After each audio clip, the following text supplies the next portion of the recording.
This is Dr. David Stoker, plastic surgeon in Marina del Rey, talking to you about arm lifts. It's a commonly performed procedure for me in my practice. The most frequent group to undergo arm lifts are patients who have lost a large amount of weight. If somebody's lost 50 pounds or more, probably they're going to be a candidate for this type of procedure.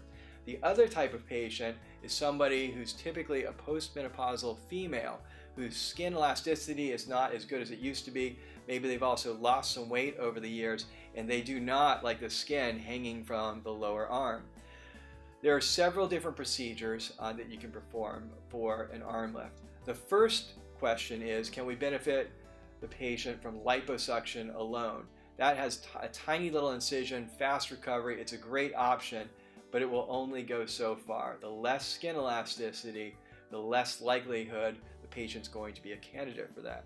The second type of procedure is a minimal incision type of arm lift. That will encompass an incision in the axilla for just a little lift if they have proximal skin laxity, or it might involve a hockey stick type incision.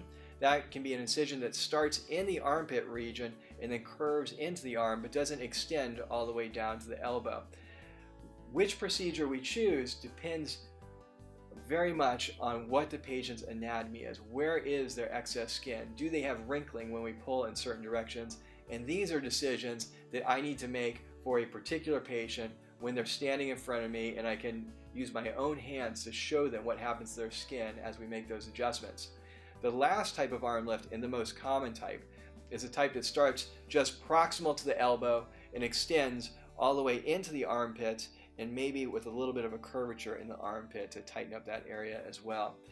That allows me to get a profound amount of skin tightening and fat removal on the patient. It always gives the best contour result, but it does have a trade-off. The incision is longer in that case.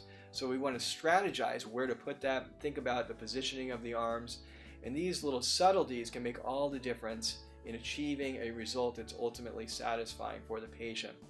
I do a lot of arm lifts in my practice, which is relatively uncommon for plastic surgeons, and I find that there is a huge amount of variability in them.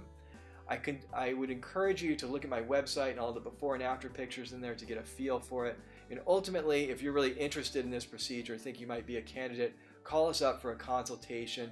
I'd be happy to give you my opinion on what I think you would be best served with. It's Dr. David Stoker in Marina del Rey, California, talking to you about arm lifts.